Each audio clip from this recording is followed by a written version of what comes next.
ഇന്ന് നമ്മൾ പഠിക്കുന്നത് 5-ാം പാഠം, രണ്ടാം ലോകമഹായുദ്ധവും സാമ്രാജ്യത്തിന്റെ തകർച്ചയും. ലോകയുദ്ധവും സാമ്രാജ്യത്തിന്റെ തകർച്ചയും. യുദ്ധകാല സഖ്യങ്ങൾ.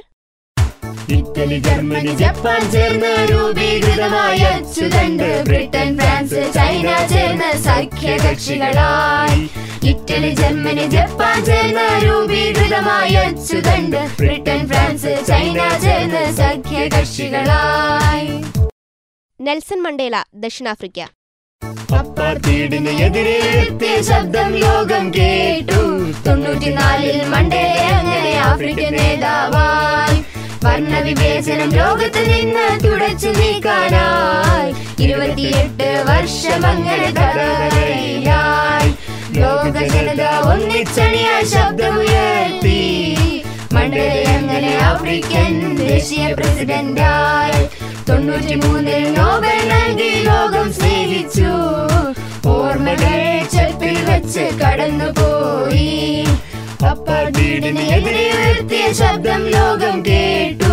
94-ൽ മണ്ടേല അങ്ങനെ ആഫ്രിക്കൻ നേതാവായി. വർണ്ണവിവേചനം ലോകത്ത് നിന്ന് തുടച്ചു നീക്കാനായി 28 വർഷം അങ്ങനെ തടവറയിലായി.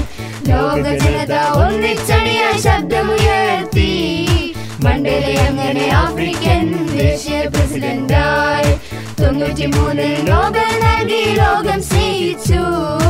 ഓർമ്മകൾ ചെപ്പിൽ വെച്ച് കടന്നുപോയി. 93-ൽ നോബൽ നൽകി ലോകം സ്നേഹിച്ചു. ഓർമ്മകൾ ചെപ്പിൽ വെച്ച് കടന്നുപോയി. സർ, യുദ്ധകാല സഖ്യങ്ങൾ ഏതൊക്കെയാണ്? 1-ാം ലോകയുദ്ധത്തിലെ പോലെ തന്നെ 2-ാം ലോകയുദ്ധത്തിലും വിവിധ രാജ്യങ്ങൾ വിവിധ സഖ്യങ്ങളിലേർപ്പെട്ടു. അച്ചുതണ്ട് ശക്തികളായി ഇറ്റലിയും ജർമ്മനിയും ജപ്പാൻ ചേർന്നപ്പോൾ സഖ്യകക്ഷികളായി ബ്രിട്ടനും ഫ്രാൻസും ചൈനയും സോവിയറ്റ് യൂണിയനും അമേരിക്കയും ഒന്നിച്ചു നിന്നു. ഇവയൊക്കെയാണ് 2-ാം ലോകയുദ്ധത്തിലെ സഖ്യങ്ങൾ.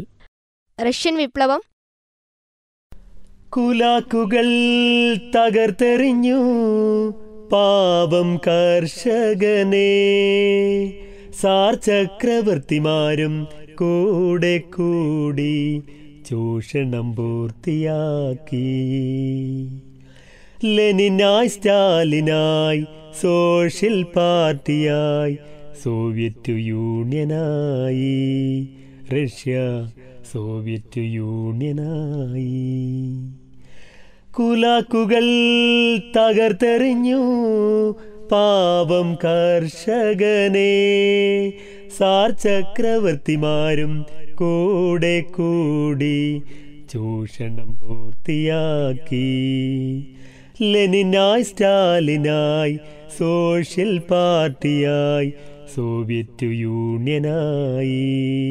റഷ്യ സോവിയറ്റ് യൂണിയനായി. സർ, ദക്ഷിണാഫ്രിക്കയിലെ ദേശീയ സമരത്തിന് നേതൃത്വം നൽകിയത് ആരാണ്? അതിന്റെ സവിശേഷത എന്തെല്ലാമായിരുന്നു? ദക്ഷിണാഫ്രിക്കയിലെ ദേശീയ സമരത്തിന് നേതൃത്വം നൽകിയ മഹാനായ വ്യക്തിയായിരുന്നു നെൽസൺ മണ്ടേല. അപ്പാർത്തൈഡ് എന്ന് പറയുന്ന ഒരു വ്യവസ്ഥ ദക്ഷിണാഫ്രിക്കയിൽ നിലനിന്നിരുന്നു. അതായത് കറുത്ത വർഗ്ഗക്കാരും വെളുത്ത വർഗ്ഗക്കാരുമായുള്ള വിവേചനം. ഇതിനെതിരെ പോരാടിയ മഹത് വ്യക്തിയായിരുന്നു നെൽസൺ മണ്ടേല. ദക്ഷിണാഫ്രിക്കയിൽ ഭൂരിഭാഗം വരുന്ന കറുത്ത വർഗ്ഗക്കാരോട് ന്യൂനപക്ഷമായ വെള്ളക്കാർ വിവേചനപരമായാണ് പെരുമാറിയിരുന്നത്. ഇതിനെതിരെ ആഫ്രിക്കൻ നാഷണൽ കോൺഗ്രസിന്റെ നേതൃത്വത്തിൽ നടന്ന ശക്തമായ പോരാട്ടത്തിലൂടെ ദക്ഷിണാഫ്രിക്ക സ്വാതന്ത്ര്യം നേടുകയും 1994 നടന്ന തെരഞ്ഞെടുപ്പിൽ നെൽസൺ മണ്ടേലയുടെ നേതൃത്വത്തിൽ ആഫ്രിക്കൻ നാഷണൽ കോൺഗ്രസ് അധികാരത്തിലെത്തുകയും ചെയ്തു. ചൈനീസ് വിപ്ലവം. ഭരണത്തിൽ ചൈന രാജ്യം വികസിതമായി. കർഷകരാകും മുഖ്യ ശക്തിയെ കൂട്ടുപിടിച്ച് മുന്നേറി. കുമിതാങ്ങിനെ തറപറ്റിക്കാൻ ചുവപ്പു സേന രൂപീകൃതമായി. പ്രവശ്യകളും മലനിരകളും നദികളുമേറെ കാണ്ടിച്ചെന്ന് പിടിച്ചെടുത്ത ഭൂമി മുഴുവൻ പാവങ്ങൾക്കായി നൽകിക്കൊണ്ട് സോഷ്യലിസത്തിൻ പാതയിലൂടെ ചൈന എങ്ങനെ മുന്നേറി. ചെയർമാനായി മൗസേദോങ്, പ്രസിഡന്റായി ഷു എൻലാൻ. ചെയർമാനായി മൗസേദോങ്, പ്രസിഡന്റായി ഷു എൻലാൻ. സർ, ചൈനീസ് വിപ്ലവം ഒന്ന് വിശദീകരിക്കാമോ? ചൈനയിൽ വിപ്ലവം ധാരാളം മാറ്റങ്ങൾ കൊണ്ടുവന്നു. 2-ാം രണ്ടാം ലോകയുദ്ധാനന്തരം ചൈനയിൽ കമ്മ്യൂണിസ്റ്റ് നേതൃത്വത്തിലുള്ള വിമോചന സേന അമേരിക്കൻ പിന്തുണയുള്ള ചിയാങ് ഐഷക്കിന്റെ ഭരണകൂടത്തെ ആഭ്യന്തര യുദ്ധത്തിലൂടെ തോൽപ്പിച്ചു. അതോടെ മാവോ സേതൂങ്ങിന്റെ നേതൃത്വത്തിൽ കമ്മ്യൂണിസ്റ്റ് ഭരണം നിലവിൽ വന്നു. ഏഷ്യയിൽ ആദ്യമായാണ് സോഷ്യലിസ്റ്റ് ആശയങ്ങൾ ഉൾക്കൊള്ളുന്ന ഒരു ഭരണം നിലവിൽ വരുന്നത്, അതും ലോക ജനസംഖ്യയിൽ 1-ാം സ്ഥാനത്ത് നിൽക്കുന്ന ഒരു രാജ്യത്ത്.